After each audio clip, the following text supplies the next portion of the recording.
আসসালামু আলাইকুম প্রিয় দর্শক, অন্য মঞ্চের আলাপ চাইতায় আপনাদের সকলকে আমন্ত্রণ জানাচ্ছি। সারা দেশে ব্যাপক বিক্ষোভ ছড়িয়ে পড়েছে ওসমান হাদির ওপরে এই হামলার ঘটনায়।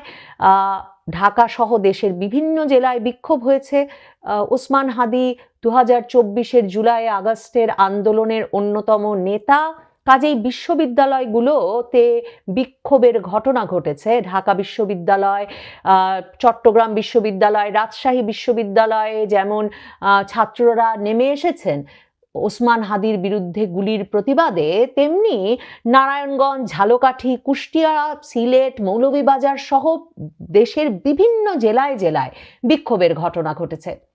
কিন্তু প্রধান প্রশ্ন হয়ে থেকেছে এবং সকলের মনেই যেটা ঘুরছে সেটা হচ্ছে ওসমান হাদিকে গুলির ঘটনাটি ঘটালো কারা, এর পেছনে কারা, ষড়যন্ত্রটা কার। এবং এটা তো একটা বিচ্ছিন্ন ঘটনা হতে পারে না। মানে ওসমান হাদির মতো একজন সুপরিচিত, সারা বাংলাদেশে পরিচিত একজন তরুণ নেতা, তাকে সুনির্দিষ্টভাবে টার্গেট করে যে এই হত্যাকাণ্ড ঘটানো হয়েছে, একেবারে হত্যাকারীকে নিয়োগ দিয়ে, সেটা হত্যার যেসব সিসিটিভি ভিডিও বেরিয়ে এসেছে থেকে শুরু করে কোনোভাবে এই নিয়ে সন্দেহ করবার কোনো অবকাশ নাই। তার মানে এই যে উদ্বেগ, আতঙ্ক, আশঙ্কা, বিক্ষোভ, এটা সারা দেশে ছড়িয়ে দেওয়ার লক্ষ্যেই ওসমান হাদিকে লক্ষ্য করে এই হামলা চালানো হলো, এই গুলি চালানো হলো, যেই গুলি কিনা তার মাথার এক পাশ দিয়ে ঢুকে আরেক পাশ দিয়ে বেরিয়ে গেল। এবং তিনি বিজয়নগর বক্স কালভার্ট এলাকায় তখন রিক্সা দিয়ে নির্বাচনী জনসংযোগের কাজেই যাচ্ছিলেন। তাহলে এই যে ওসমান হাদির ওপরে এই হামলা, সেটা কি একটা বিচ্ছিন্ন ঘটনা তো নয় বটেই, কিন্তু এর পরে কে হামলার শিকার হবেন এবং এই ঘটনাটি যারা ঘটিয়েছে তাদের এর পরবর্তী পরিকল্পনা কি? তারা তো নিশ্চয়ই নির্বাচনের তফসিল ঘোষণার 24 ঘন্টার কম সময়ের মধ্যে যখন এমন একটা ঘটনা ঘটিয়েছেন, একটা সুনির্দিষ্ট বার্তা তো তারা নিশ্চয়ই দিতে চান। সংস্কৃতি উপদেষ্টা সরোয়ার ফারুকী কালকে স্ট্যাটাস দিয়ে মনে করিয়েছেন যে ওসমান হাদি আগে থেকেই হত্যার হুমকি পাচ্ছিলেন এবং তিনি বলেছেন যে ওসমান হাদিকে 30টি বিভিন্ন ভারতীয় নম্বর থেকে ফোন করে হুমকি দেওয়া হচ্ছিল। 17ই নভেম্বর শেখ হাসিনার বিচারের রায়ের আগে ওসমান হাদি ফেসবুকে স্ট্যাটাস দিয়েই বলেছিলেন যে তিনি প্রায় 30টি বিভিন্ন দেশের নাম্বার থেকে টেক্সট এবং কল পাচ্ছেন এবং যেগুলোতে তাকে হুমকি দেওয়া হচ্ছে এবং সেগুলোর সামারি হচ্ছে যে তাকে সর্বক্ষণ নজরদারিতে রাখা হচ্ছে, তারা আমার বাড়িতে আগুন দেবে, আমার মা, বোন ও স্ত্রীকে ধর্ষণ করবে এবং আমাকে হত্যা করবে। এবং তিনি বলেছিলেন যে এক আবরারকে হত্যার মধ্য দিয়ে হাজারো আবরার জন্মেছে। এত বড় একজন হাই প্রোফাইল নেতার টার্গেট কিলিং করবার এই পরিকল্পনা নিয়ে এগিয়ে সফল হতে পারে এবং তারা যদি এই পরিকল্পনা বাস্তবায়নের মতো একটা অবস্থায় থাকে, তাহলে এতদিন 15 মাস ধরে সেরকম কোনো ঘটনা ঘটলো না কেন? মানে ওসমান হাদিরা বা জাতীয় নাগরিক পার্টির নেতৃবৃন্দ তারা তো খুব সাধারণের মধ্যে চলে ফিরে বেরিয়েছেন। তাহলে এ ধরনের ঘটনা কেন ঘটলো না বা কেন ঘটাতে পারলো না আওয়ামী লীগ, মানে এর আগে সে প্রশ্ন তুলতে হয়। কাজেই ষড়যন্ত্রটা আওয়ামী লীগেরই করা এবং আওয়ামী লীগ হঠাৎ করেই এত শক্তিশালী হয়ে উঠেছে যে তারা ওসমান হাদি সহ দেশকে অস্থিতিশীল করার অপচেষ্টায় একটা বড় ষড়যন্ত্র বাস্তবায়ন করে ফেলবে, সেটা শুনতে মানে খুব মানে একরকমের একটা চটকদার হলেও বা বিশ্বাসযোগ্য হয়ে গেলেও এক দলের জন্য যারা সবকিছুতেই ফ্যাসিস্টের দোষ দেখেন, কিন্তু সেটাকে বিশ্বাসযোগ্য করা বা তাতে নিশ্চিন্ত হওয়া কিন্তু কঠিন। ওসমান হাদির ওপর এই হামলার ঘটনাটি কারা ঘটিয়েছে, সুনির্দিষ্টভাবে কোন ব্যক্তিরা, তা ধরতে মোটরসাইকেলে করে কোন 2 জন আরোহী এসে এত কাছ থেকে হাদিকে গুলি করে গেলেন, সেজন্য সিসিটিভি ফুটেজ সহ নানা রকম আলামত সংগ্রহের কাজ ব্যাপকভাবে চলছে। পুলিশ সাঁড়াশি অভিযান চালাচ্ছে এবং এরই মধ্যে জানা গেছে যে মোটরসাইকেলে করে আসা যে 2 জন, তারা সম্প্রতি ওসমান হাদির প্রচারণার টিমেও যোগ দিয়েছিল এবং ইনকিলাব মঞ্চের সদস্য মোহাম্মদ ওসামা জানিয়েছেন যে মোটরসাইকেল করে আসা দুজনের মধ্য থেকে একজন ওসমান হাদির ওপর গুলি চালায়। এই দুইজনই প্রায় 2 সপ্তাহ আগে ওসমান হাদির প্রচারণার টিমে যোগ দিয়েছিল। মাঝখানে কিছুদিন তাদের দেখা যায়নি, কয়েকদিন আগে তারা আবার এসে প্রচারণার কাজে যোগ দেয়। ওসমান হাদির এই সহকর্মী মোহাম্মদ ওসামা তিনি জানাচ্ছেন এরা সবসময় মাস্ক পরে। বলছি যে বহুদলীয় গণতন্ত্রের স্বার্থে বাংলাদেশের প্রকৃত মুক্তির স্বার্থে অবশ্যই আওয়ামী লীগের রাজনীতিতে ফিরে আনতে হবে। যারা অন্যায় করবে সেটা বিএনপি, আওয়ামী লীগ, জামাত যেই হোক, তাদের বিচার হোক, যেই হোক তাদের বিচার হোক। কিন্তু কই ওই কি কইছে? হাদি কি কইছে? হাদি কইছিল তখন যে শেখ হাসিনা বাইচা থাকুক, তার ছেলেরে গুলি করুক, তার ছেলেরে চোখ বেড়ে আসুক, হাতে আসুক, তখন দেখবো আমরা। তখন সে অনুশোচনা শেখ হাসিনা বোধ করুক। মনে আছে তো নিশ্চয়ই? এক্স্যাক্টলি সে বলছিল যে সজীব অজয় গুলি করুক, সে চোখ বেড়ে আসুক, শেখ হাসিনা এটা দেখুক। অর্থাৎ ভায়োলেন্স দিয়া ভায়োলেন্স চাইছে। সে কইছে তাহলে সে দুবাই বুইরা হয়ে গেছে, সব বুইরা হয়ে গেছে, টাকো কি ক্ষমতা, তারা তো যুদ্ধের পদের সামনে থাকে না। যারা তরুণ তারা যুদ্ধ এখন যৌবন যুদ্ধে যাবার। যখন আমরা তরুণ ছিলাম, যখন আমরা তরুণ ছিলাম, পয়দা হইলো মায়ের কোলে হাগস, তাই না হাদি? তাই না? কেমন লাগে হাদি? তাহলে 1990 অভ্যুত্থানে আমরা জানি আমাদের দাঁড়িয়ে পাচ্ছে, আমরা এখন সম্মুখে যুদ্ধ করবো না, আমরা এখন এটা আকলমন্দ, আমরা ব্রেন কাটাবো, আমরা তো সামনে গিয়ে যুদ্ধ করার মারামারি করার বয়স। হ্যাঁ, অতিরিক্ত বুঝা যারা, অতিরিক্ত বয়স এখন 70, তারা আমাদের প্রজন্মকে ধ্বংস করে। ইয়েস, সেই দুঃখ আছে, অতি বুঝাটা ক্ষমতা আছে, অতি বুঝাটা কামড় দিয়ে ধরে রাখে। কিন্তু তুই তো চাইছিলি যে চেংরারা সব বাংলাদেশ, আর আমরা যারা মধ্যবয়সী, আমরা অলাতুষ্টা খাবো, এটা হবে না বাবা।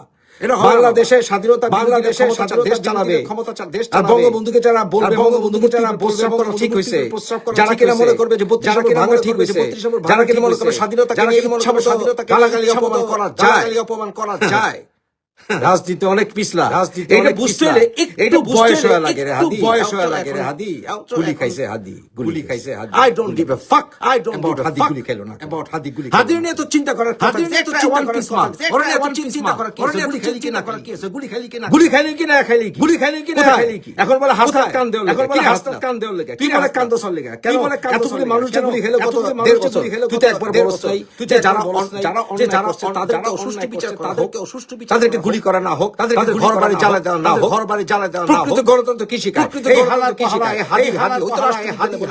রাষ্ট্রবিজ্ঞান পড়ছে না? কোন জিহাদি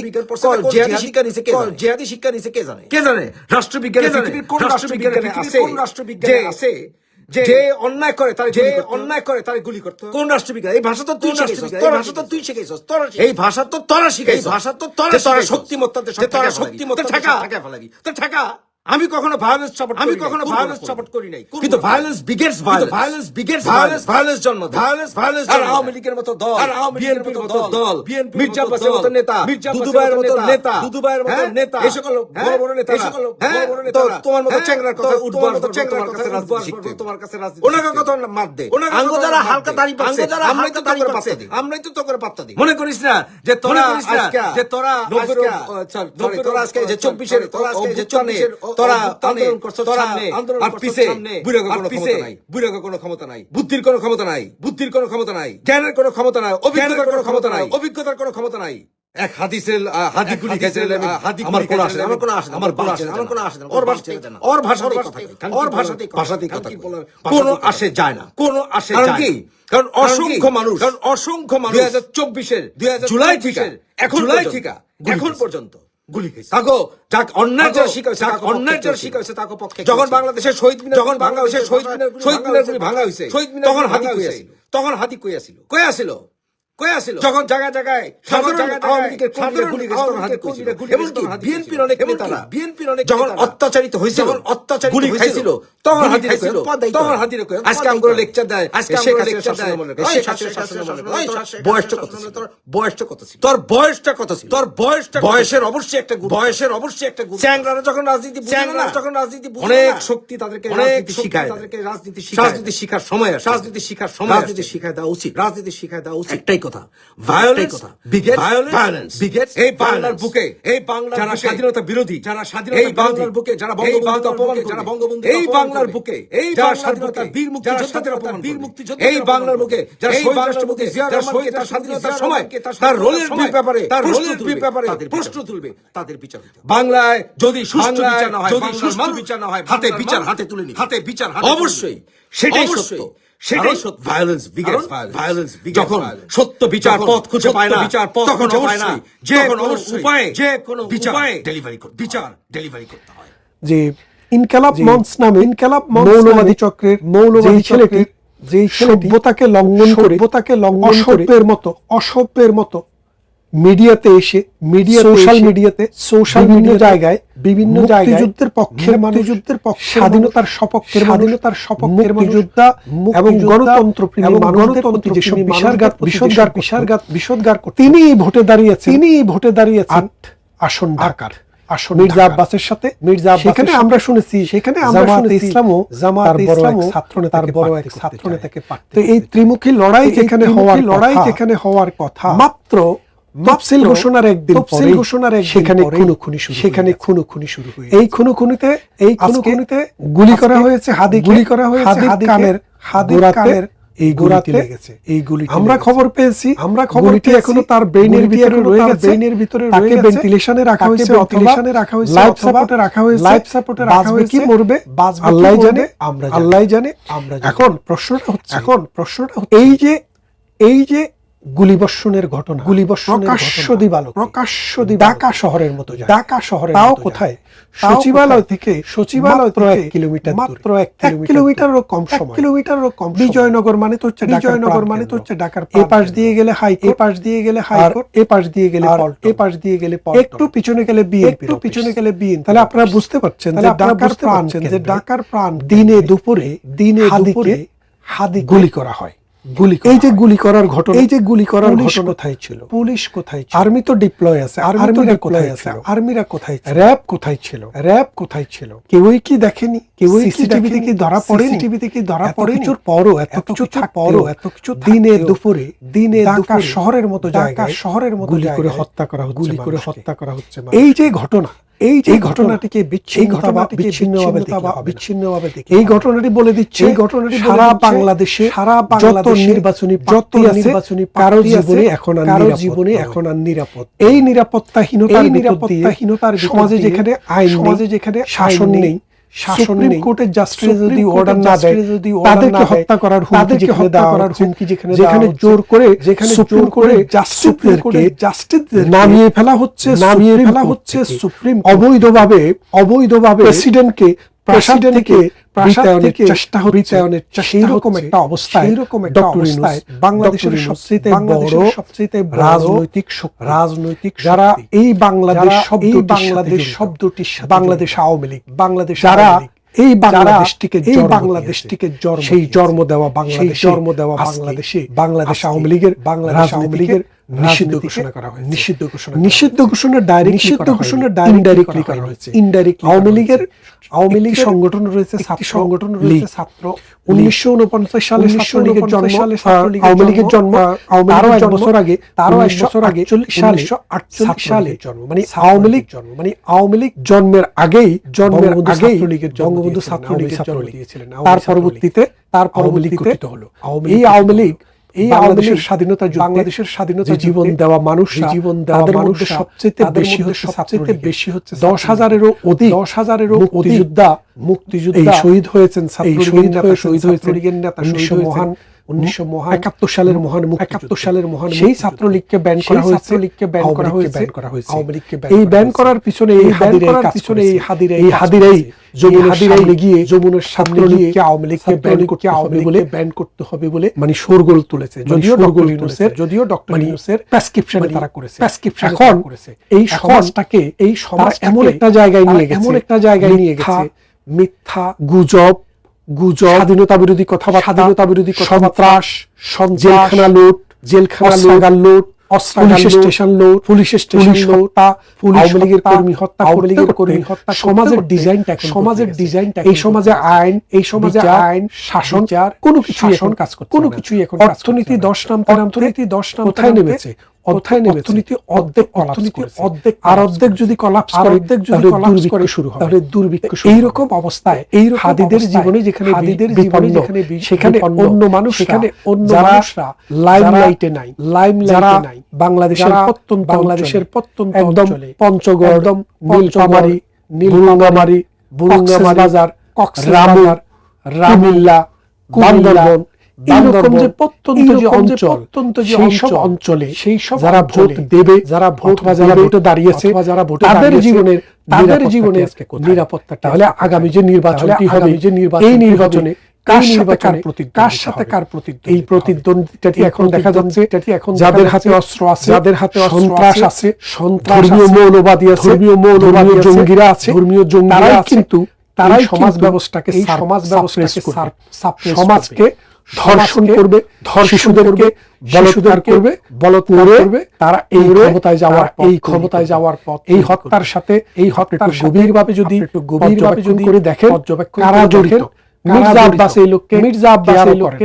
মির্জা আব্বাসের বাইরে আরো একটি বিশেষ তাদের একজন ছাত্র প্রতিনিধিকে সেই প্রতিনিধি ক্লিয়ার করার জন্য এইরকম যদি কর্মকাণ্ড করে থাকে, বিচিত্র হওয়ার কিছু।